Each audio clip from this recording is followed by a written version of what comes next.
we have a dramatic plot twist in Lakerland. And if you did not hear, maybe not, this came down just after we ended our show. Of course, I'd like to thank all the people that put these stories out within an hour of when I leave the radio station, so thank you for that. But we learned that the team from Minneapolis that relocated to Los Angeles and calls themselves the Lakers, good luck finding a decent lake in Los Angeles. Anyway, the Lakers have called an audible. Omaha. No, they're going Connecticut, as they have pivoted away from JJ Redick and are now bird dogging UConn hoops coach Dan Hurley. Who goofed? I've got to know. Now, the word on the street is that Hurley is flying to the People's Republic of California for a meet and greet with Lakers GM Rob Skinny Jeans Pelinka and owner Jeannie Buss about taking over as the head coach. That'll be today. By the end of the night here on Friday, this is possibly a done deal. Hurley has been offered a massive long-term contract to coach in Los Angeles. The Lakers are trying to get the deal wrapped up with Dan Hurley, certainly by the end of the weekend. But let us discuss the question. How surprised are you that Dan Hurley, the man that wanted nothing to do with Kentucky and talked time and again about how he was happy at Connecticut, he didn't want to go anywhere, that he has emerged as a Laker candidate and a serious threat to take over as the head coach? So I've got Dragons, Sinatra, and the Pony Express. And we will combine all of these things together, and we are going to make pastrami fries. Now, if you haven't had pastrami fries, you're really missing out. I'm going to get some. I'm going to get some this weekend. At some point, I'm going to get my pastrami fries. Now, number one.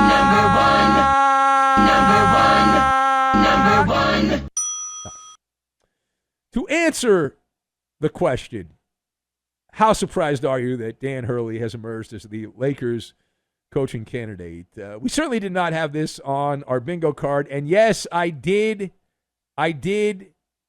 question the people that have been feeding me JJ Redick, telling me JJ Redick. The talk was, barring a snafu, it was going to be JJ Redick. Well, welcome into the chat, snafu. How do you do? Now, Hurley came out of thin air. Right? Came out of thin air. Now, the question, there's a lot of questions I have, but a question I would like to throw out to the class is he the one that contacted the Lakers first? Is he the one that had interest in the Laker job? It's very bizarre. And why would you want that job? LeBron's old. Anthony Davis is undependable. They don't have a lot of draft capital, as the kids like to say. It's not a great job. They fire coaches every 2 years. You have a fan base which is just terrible to deal with. They're like the Dallas Cowboy fans, except worse. So why would you want that job? And the Lakers have spent the last couple of weeks handcrafting tall tales about the greatness of JJ Redick, leaking stories to their useful idiots in the media about him being the next great coach, the next Pat Riley. How do you not hire the next Pat Riley? And then all of a sudden, here be Dragons.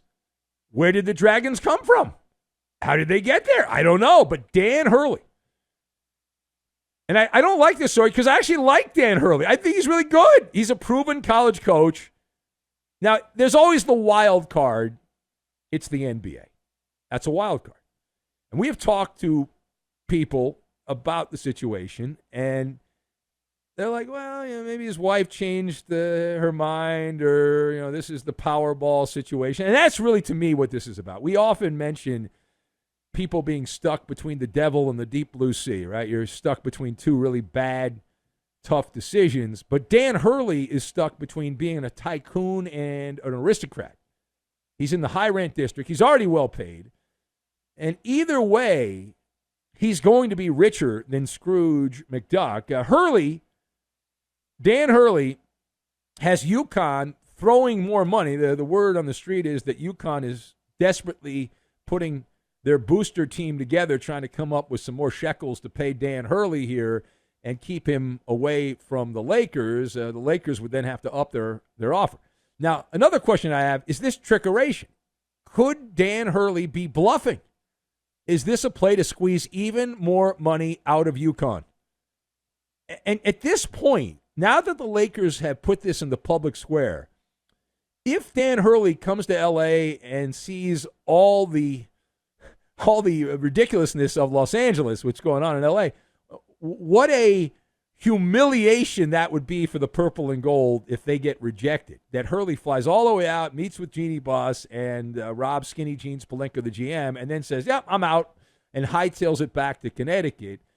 Hurley would be an even bigger folk hero if he turned the Laker job down to stay at a college job, even a good college job. The fact that this is out there, though, that this is being publicized, makes me think the Lakers believe he's wants the job and he's going to take the job, and it'll be done by the end of today.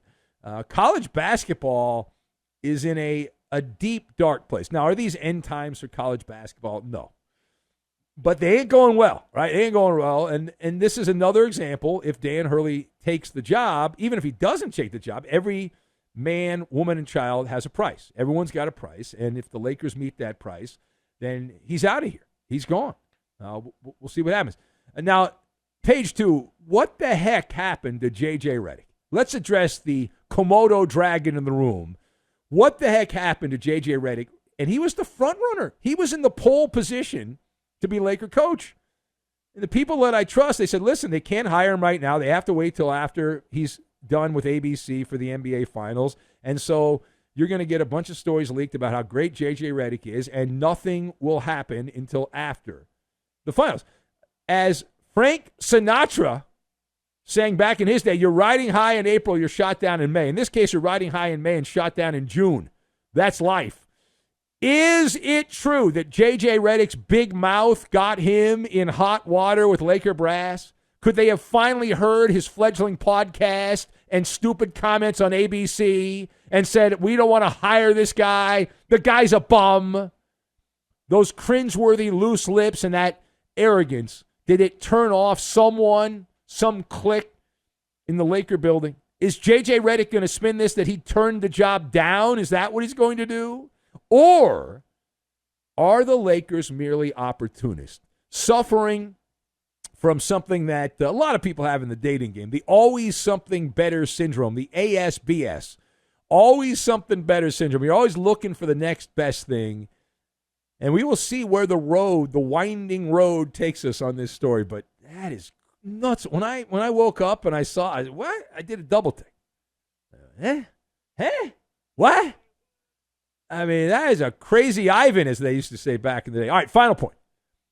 There are reports that indicate LeBron James, through his buddies, is telling hand-picked reporters that LeBron had not talked to Laker management about Dan Hurley or JJ Redick. Do you believe it? Do you believe that LeBron has nothing to do with who the Lakers are going to hire?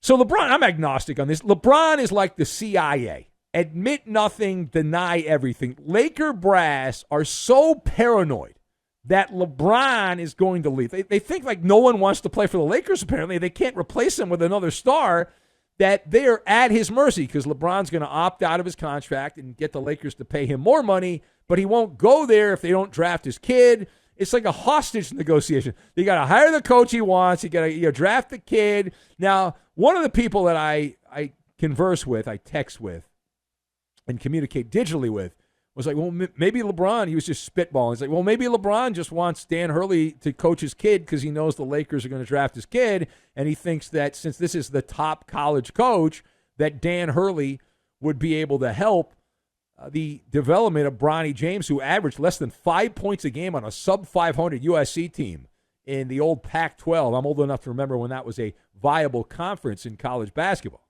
And let's go back to Redick. If Redick doesn't get the job and Coach K is consulting, what an atomic elbow to JJ Redick from Coach K.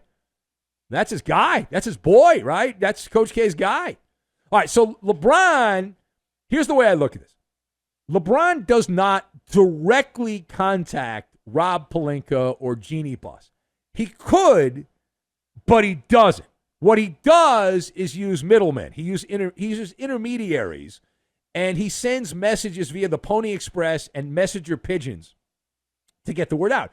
He does that passive-aggressive thing on social media where he sends commentary out. Now he has another platform with his fledgling podcast.